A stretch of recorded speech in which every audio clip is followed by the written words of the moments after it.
A mãe religiosa e o filho gay. Mais um episódio dos anos 80 que trago aos acompanhantes do canal. Mas antes de contar o caso, farei uma explanação de como era o mundo gay na década de 80, quando eu era adolescente e estava conhecendo a realidade da vida e o funcionamento da sociedade. Comecei a entender o que é sexo, como se faz para ter filhos só aos 11 e 12 anos de idade. Mas o conhecimento mesmo comecei a ter entre 14 e 15 anos, quando me debrucei no mundo da leitura e tive o jornal e o clube, que me trouxeram inúmeras amizades, me tornaram um adolescente extremamente sociável e popular na escola e no bairro. Conhecendo muitos jovens, adolescentes e suas famílias, tive também, além da teoria, a visão do mundo lá fora. Como as pessoas se comportavam diante do tabu que era o sexo na época. Muitos jovens praticavam às escondidas dos pais, tinham suas artimanhas para se relacionarem com outros jovens, tanto do sexo oposto como do mesmo sexo. Os gays, tanto jovens como adultos, a maior parte deles ainda estava dentro do armário, porque o preconceito era grande, tão grande como a curiosidade dos jovens, que tiravam sarro, mas a maioria não resistia à curiosidade e acabava tendo uma experiência de igual para igual em algum momento da vida. Como tive um clube, cuja proposta era a integração de jovens, novas amizades, presenciei muitas relações de amizades que iam além da simples amizade. Tornavam-se as chamadas na época amizade colorida, ou acabavam virando namoro. Não era clube para namoro, como também existia na época, mas das amizades inevitavelmente surgiam interesses a mais, o que me desafiou a acelerar os estudos em relações humanas e psicologia, o que fui aprender mesmo só aos 20 anos de idade, quando ingressei no curso de administração e tive aula de psicologia das relações humanas. Foi justamente o período de mais atividade do clube, com muitos associados na cidade e através de correspondência, quando vários intercambiavam cartas, trocavam fotos, faziam amizade à distância e depois acabavam se conhecendo pessoalmente. Enfim, como nas escolas, ambiente de trabalho, clubes sociais, as pessoas se conheciam, era normal. E das amizades, muitos acabavam gostando um do outro, surgia namoro. Na época não se usava a expressão ficar, como hoje, mas havia também aqueles períodos curtos de namoro, uma semana, um mês. Hoje é ficar. Muitos jovens ficam hoje. Naquela época era uma coisa mais cautelosa até, muito mais que hoje. Todo mundo sabe disso. E naquele ambiente social era necessário haver determinado controle, como nas escolas. Escola era um ambiente onde os alunos, na quinta, sexta, sétima série, já se engraçavam um com o outro, surgia namoro, e depois dava aqueles conflitos, professora tinha que interferir nos excessos, direção de escola, chamavam os pais. Sempre teve isso. Não é coisa de agora. Dor de cabeça de jovem em namoro não é coisa de agora. Sempre teve. Naquela época havia mais cautela. Hoje os jovens já são muito donos de si e respondem desafio. Naquela época ainda havia um certo respeito quando adultos interferiam. Eu era jovem também, o clube era meu, então eu tinha que tomar as devidas providências quando percebia que dos amigos do clube havia surgido algum relacionamento de namoro. Eu buscava saber se não ia dar problema para o clube e para eles, porque afinal eram meus amigos. Era um relacionamento de amizade surgido a partir do clube e deveria igualmente, numa escola, num ambiente de trabalho, haver respeito. Como eu era jovem, estudante, só na metade do clube, 5 anos depois que havia o clube, que eu comecei a fazer curso de administração e tive aulas de psicologia das relações humanas, onde eu fui aprendendo a lidar com várias situações. Primeiramente, me conhecer, para depois poder fazer as devidas orientações aos amigos, aos associados, aquele número grande de jovens que eu havia conseguido reunir num clube que era cultural, não era clube de namoro, era clube cultural. E no decorrer do clube, claro que houve também namoros que deram certos, amigos que conheceram um aos outros, se respeitaram, surgiram namoros que foram em frente, outros ficaram, como disse na gíria de hoje, ficaram algum tempo e terminaram. E tinha que haver também o respeito, como eu dizia para eles, amizade, amizade, namoro, namoro, terminou namoro, cada um na sua, cada um busca seu espaço, procurar não romper amizades, porque existia muito aquele negócio de ciúme, uma coisa que sempre tem, faz parte do ser humano. O ser humano é uma criatura que sente ciúme. Sempre vai haver briga por causa de ciúme, como vemos porta de escola hoje que sai briga até violenta por causa de ciúme, menina com rapaz, menina com menina que briga por causa de namorado. Isso havia também na época, mas não no nível que se vê hoje, que hoje as coisas extrapolaram. Naquela época era mais fácil ter o controle. E evidentemente que dos namoros, menino com menina, rapazes e garotas, também existiam as relações de igual para igual. Rapazes com rapazes também aconteceu, também presenciei isso na época do clube. E foi uma coisa que passei já a estudar na época, de uma forma que não existisse o preconceito, que o preconceito já era uma coisa enraizada na sociedade, que nos anos 80 foi aos poucos acabando. Levou tempo para diminuir toda aquela visão retrógrada que se tinha acerca dos comportamentos diferenciados em relação à conduta sexual. Graças a Deus foram somente casos triviais de namoro no clube. Nunca houve nada complexo como gravidez indesejada, que é muito comum hoje, a gravidez, moças com 14, 15 anos, 16 anos, grávida. Eu não tive esses problemas, graças a Deus, muito menos pedofilia. Pedofilia é crime. Mesma coisa, estupro, coisas graves, crimes hediondos, graças a Deus, nunca presenciei próximo a mim. Existia na época e muita coisa era cobertada. Porque naquela época não tinha internet e os veículos de comunicação não tinham toda a abertura que tem hoje. Então muita coisa foi acobertada, mas graças a Deus nunca vi isso perto de mim. Portanto, as relações entre iguais na época eram frequentes, mas sempre muito disfarçadas, no caso dos gays. O sair do armário naquele período foi acontecendo aos poucos através da influência da mídia, que colocava personagens gays principalmente nos programas humorísticos.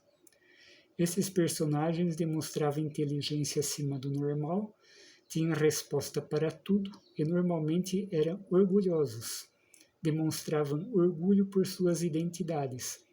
Por outro lado, a imagem humorística era um fator negativo, que formava um conceito na opinião pública de que eram pessoas que não podiam ser levadas a sério e sempre seriam alvo de piadas e chacotas. Isto foi superado com a força do orgulho que veio como uma avalanche no decorrer dos anos. Mas ainda nos anos 80, um fato aumentou muito o sofrimento e a discriminação no mundo gay: a SIDA, AIDS, que foi erroneamente associada às relações homossexuais, quando na realidade era transmitida a partir de toda e qualquer relação sexual sem os devidos cuidados e proteção. SIDA, abreviação de Síndrome da Imunodeficiência Adquirida, ou seja, abreviação em português, SIDA. No Brasil não foi usada dessa forma, por quê? Porque coincidia com Cida, o apelido de Aparecida, a abreviação de Aparecida, Maria Aparecida Cida, para não ficar aquele constrangimento, então se adotou AIDS. No Brasil sempre se falou AIDS, como dizia um colega na época, AIDS, em inglês, AIDS. Mas nos países de língua portuguesa, como Angola, Moçambique, se falava SIDA mesmo, SIDA, S-I-D-A. Agora, o pior mesmo foi o surgimento da expressão peste gay, associada a AIDS. Inclusive, dá para associar com o que hoje falam de a peste chinesa, a Covid. Isso cria um conceito preconceituoso, até xenófobo, porque está associando a um país, a uma nação, a um povo, os chineses. Por que peste chinesa? Se o vírus foi criado em laboratório na China, é uma situação, não podemos associar isso a todo um povo. Da mesma forma, na época, peste gay, associando todos os gays, porque se o vírus da AIDS era decorrente de relações sexuais sem proteção, tanto homossexual como heterossexual, então não tem nada a ver com peste gay. Da mesma forma, Covid nada a ver com peste chinesa. Estão fazendo uma associação indevida. Era AIDS, o SIDA, assim como vírus Covid. Não vamos associar a povos, a determinado segmento social, não tem nada a ver isso. No decorrer dos anos, os estudos sobre o comportamento humano foram avançando até se chegar à compreensão que temos hoje sobre homossexualidade, que ainda é um assunto que não está finalizado.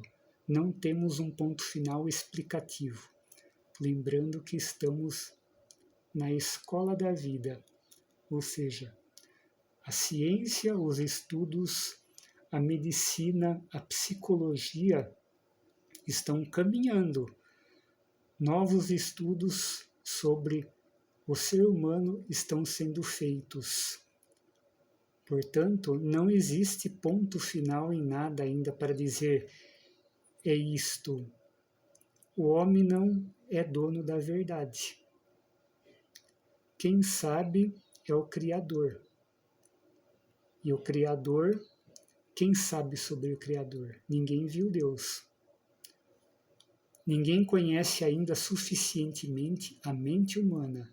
É tudo uma questão de estudo. Estudo contínuo da espiritualidade. Estudo contínuo da ciência, da biologia humana. Vamos ao episódio da mãe religiosa. Uma determinada religião que costuma atacar muito a questão sexual fora do padrão colocado pela sociedade. Num determinado bairro lá nos anos 80, Dona Leonor, nome fictício, tinha 2 filhos, homens, um jovem e outro adolescente. O jovem era terrível, sabia de tudo. Era conhecido como mulherengo, garanhãozinho entre as moçoilas. Era o orgulho da mãe. Havia no bairro um rapaz supostamente gay que a família conheceu. Logicamente, o filho mais velho, Zoeira, que era o garanhão entre as moçoilas, o orgulho da mãe religiosa, conheceram o rapaz. O filho mais novo acabou conhecendo também, fazendo amizade, e preocupou a mãe religiosa. Então, o que aconteceu na época? A mãe, ela passou a usar o filho mais velho como informante para ela.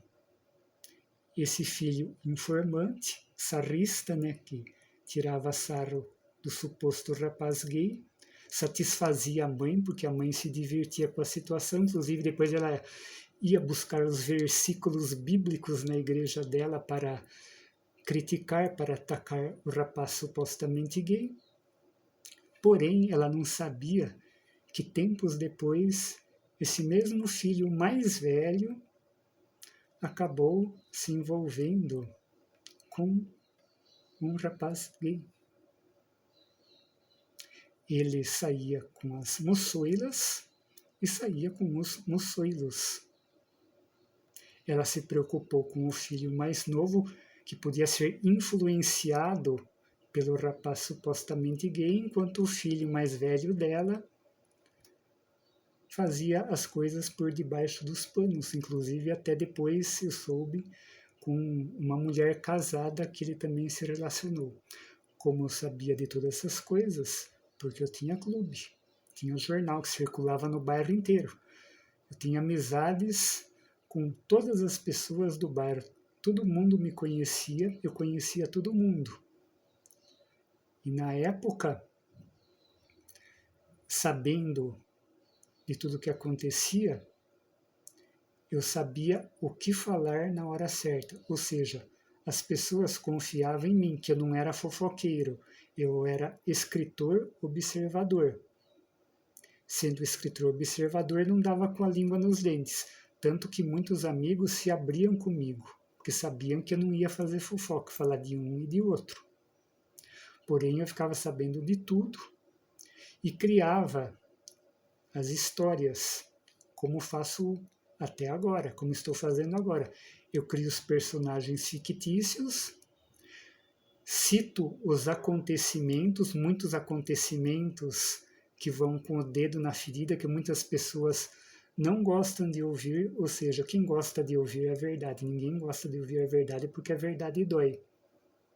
Eu via os fatos encobertos no seio da sociedade, também na política, já na época 1984, que eu me engajei na política, comecei a ver os bastidores da política, estive na direita, no centro, na esquerda, ou seja, estive em todos os cantos da política, vi de tudo, soube de muita coisa, porém não sou boca aberta. Quando eu relato os fatos, eu relato através de crônicas, de ficção, de filmes e novelas. Esse é o diferencial.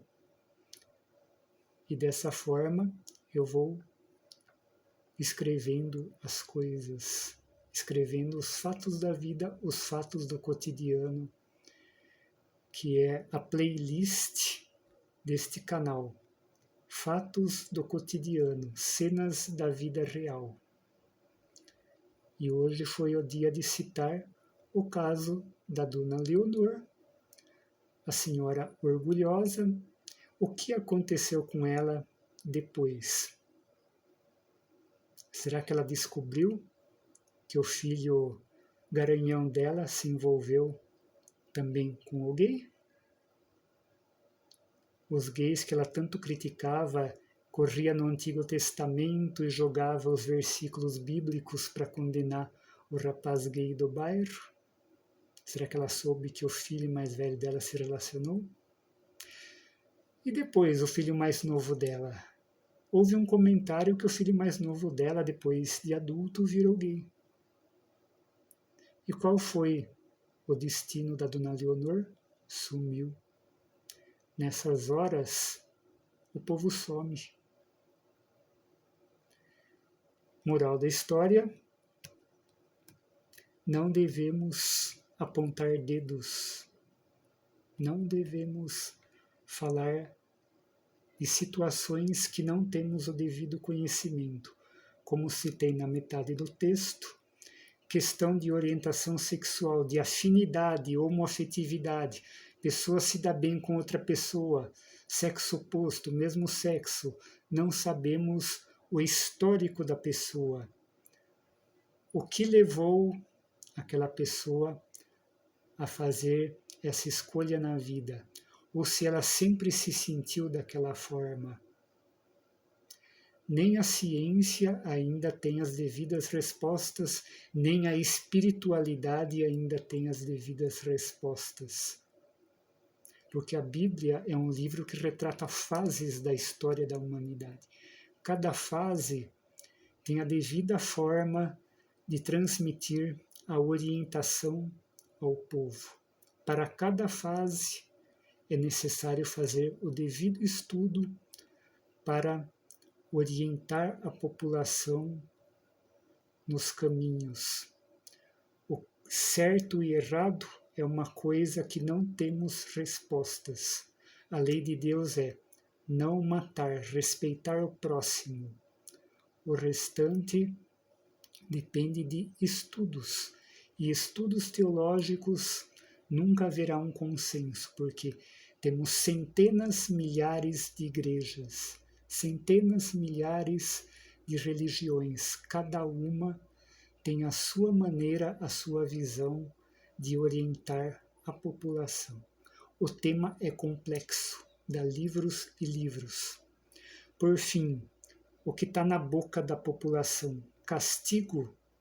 Não existe castigo divino. O que aconteceu com a dona Leonor é um fato da vida, que se chama lei do retorno. Cada um colhe o que planta. Não se trata de vingança, de castigo divino. O homem não deve se vingar.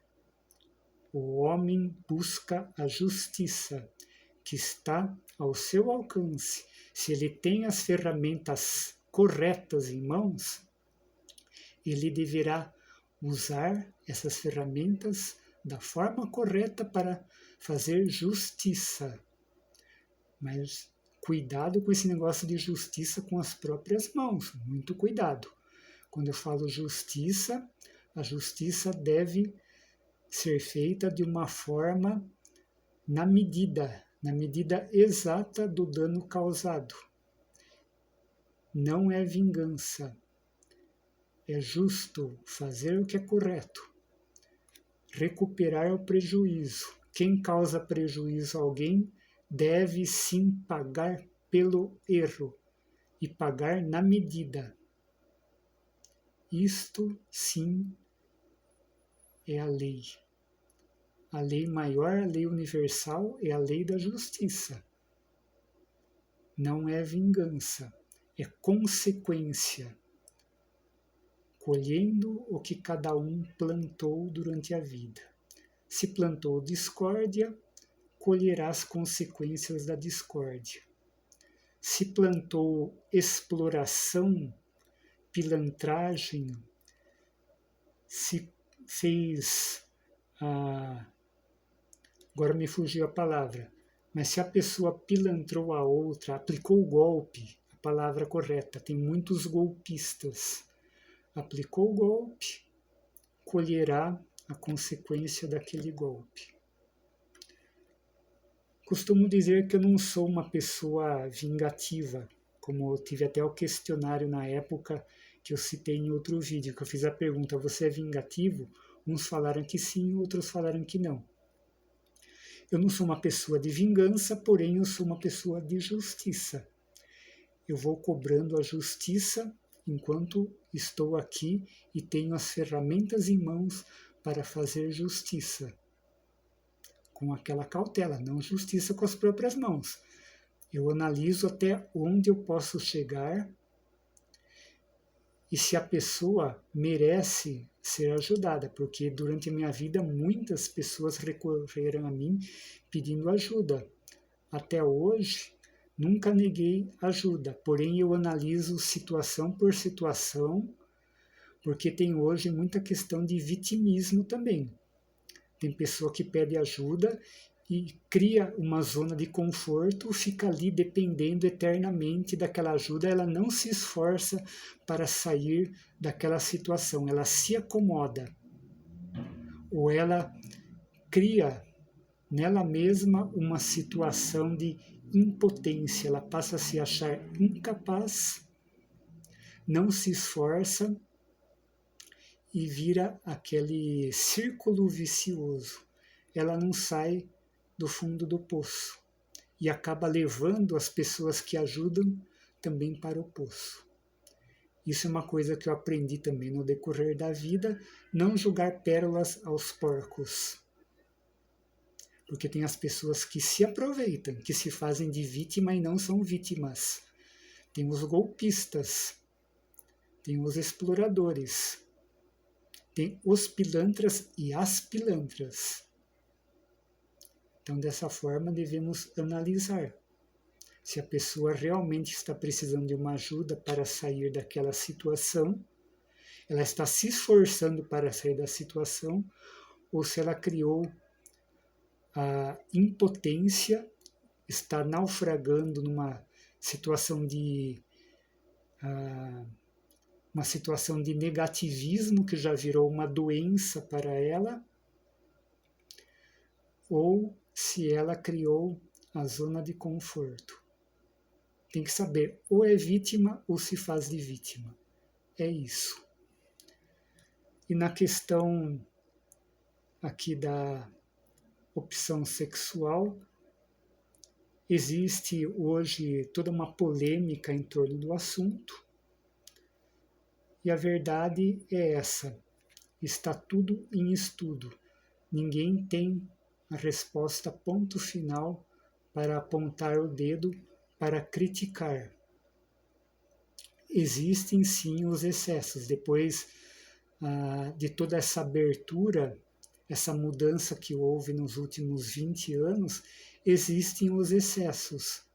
Existe a confusão com privilégios. Existe uma guerra declarada também. Então, isso é outro assunto para ser debatido. O que eu coloquei neste vídeo foi um caso ocorrido nos anos 80, como era os anos 80, que era uma situação que foi se abrindo aos poucos, as pessoas foram saindo do armário, vencendo toda aquela situação de preconceito que existia na época.